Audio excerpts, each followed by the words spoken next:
La mecánica del caracol. Con Eva Caballero. No levantes la voz, mejora tu argumento. Desmond Tutu, pacifista.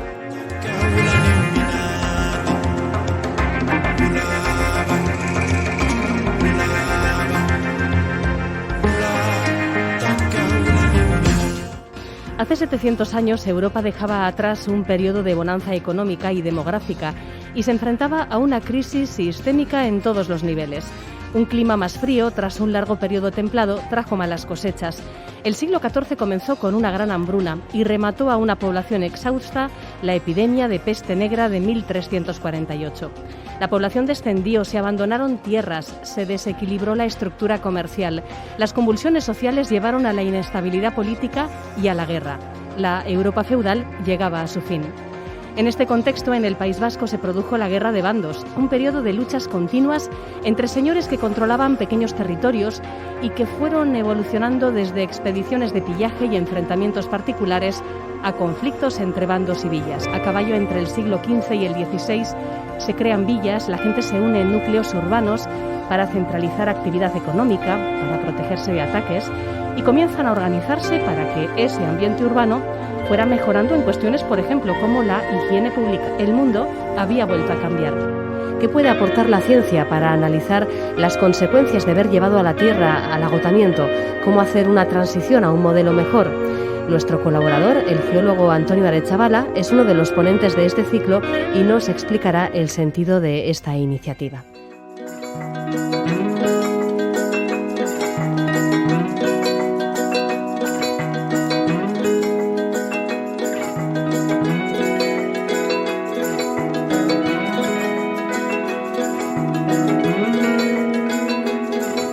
En Radio Euskadi, La mecánica del caracol.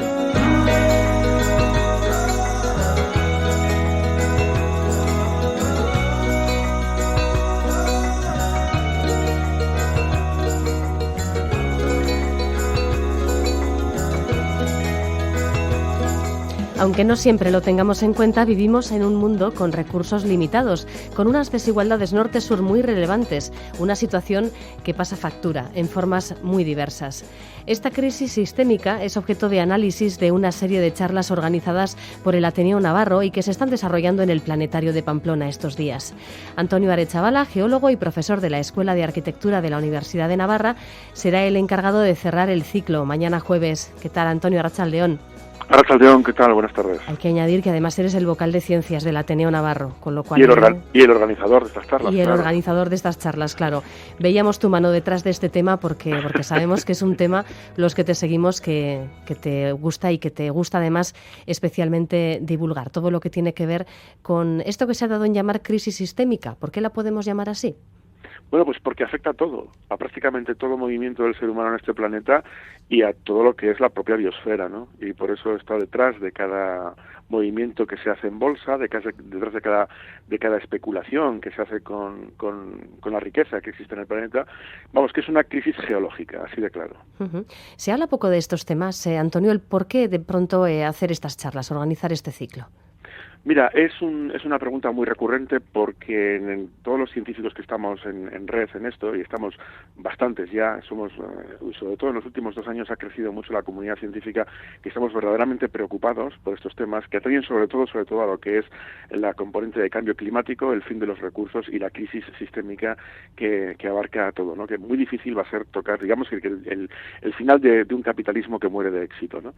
Y que bueno, pues ¿por qué incidir tanto en ello? Pues porque creemos en general, todos estos científicos que te comento, que no se está tratando bien desde los medios de comunicación, ¿no?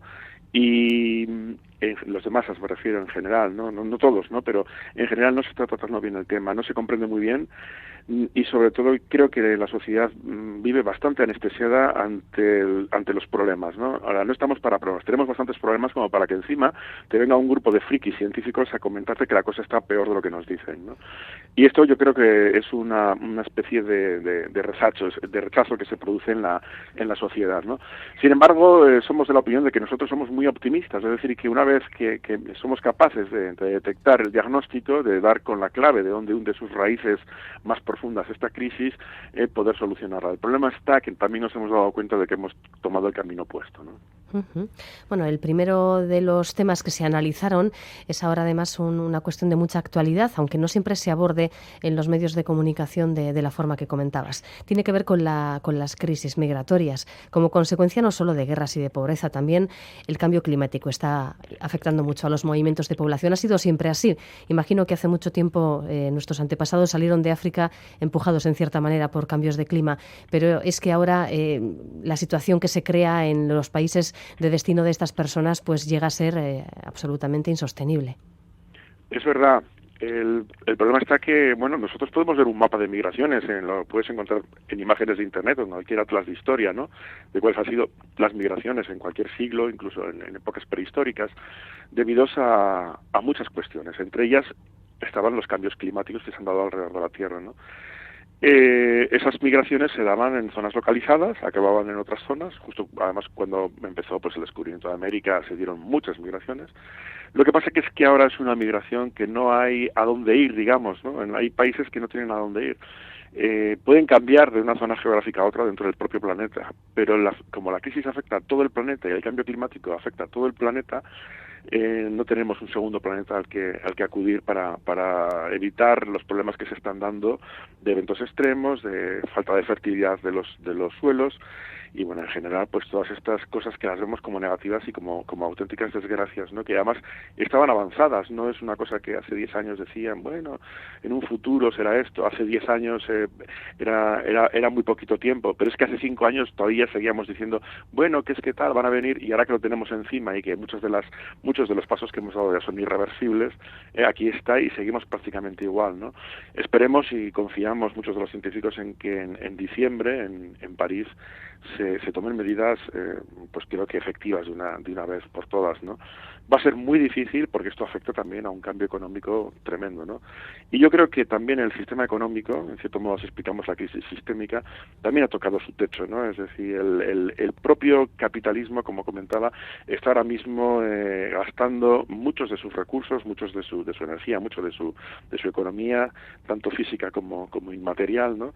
En paliar los desaguisados que hemos hecho en el pasado. Sí es verdad que hubo una época allá posiblemente a mediados finales del siglo XX, en que no mirar un poco, no cuidar un poco el sistema que nos sostiene, es decir, el ecosistema, es decir, el medio que es el que garantiza nuestra existencia, pues pudo traer ciertos beneficios a corto plazo, pero ha llegado un momento en que si sopesamos el daño que estamos haciendo al sistema que nos sostiene y que nos da la vida, ya no es económico. Es decir, ahora mismo los crecimientos económicos que se computan a través de parámetros como pueda ser el PIB no son acertados para medir el grado de crecimiento y de riqueza. Por ejemplo, los eventos extremos que se están produciendo por ejemplo en el norte de la península ibérica debido al cambio climático que se dan aquí en Navarra, debido a los eventos cada vez más fuertes en inundaciones, problemas de deslizamientos y tal, que afectan a las infraestructuras,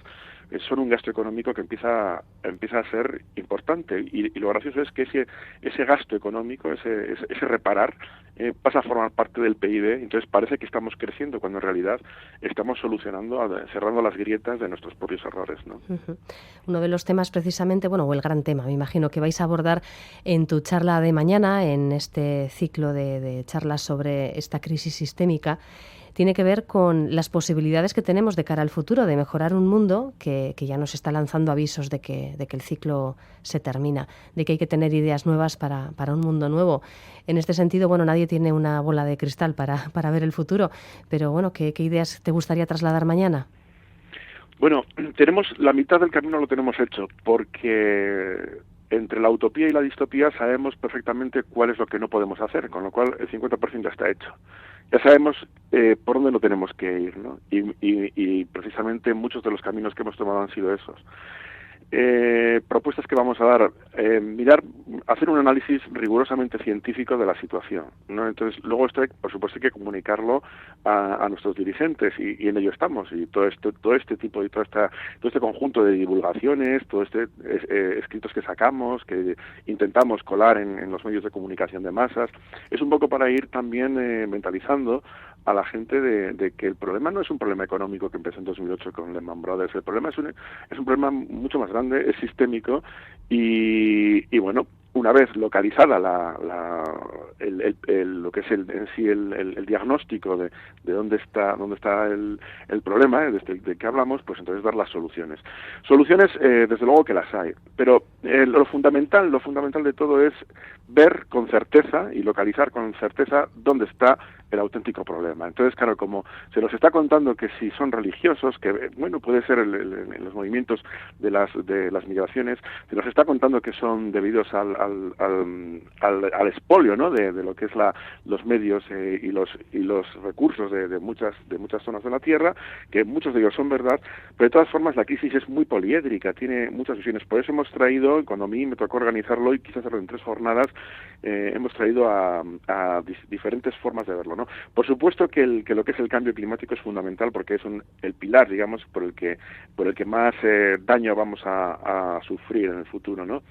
Y lo que es el final de los recursos, que es lo que me toca a mí, bueno, yo creo que es muy evidente, lo estamos viendo, como la actividad económica disminuye a pasos agigantados y estamos metidos ya en una recesión desde hace una década, y le quería dar también este toque importante de cómo derrochamos y además cómo este derroche afecta a nuestra salud, que es lo que cuenta hoy María Ángeles Valdelama, ¿no? Que es este gasto estúpido que hacemos, por ejemplo, con la luz, afecta directamente a nuestra salud, puesto que el ser humano ha nacido en un planeta que es cíclico. Aquí siempre ha habido noche y día.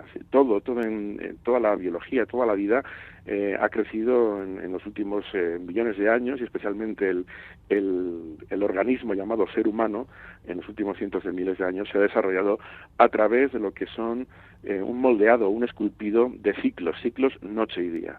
Solamente en los últimos 50 años, que es un lapsus de tiempo muy pequeño en toda la historia del organismo humano, en lo que es toda la geología del planeta, solamente en este momento, de forma artificial, a través de la quema de combustibles fósiles, hemos conseguido alargar el día de tal forma que muchas veces no tenemos esos ciclos, o sea, no disponemos de ciclos de noche y día, con lo cual el organismo enferma, y verdaderamente enferma.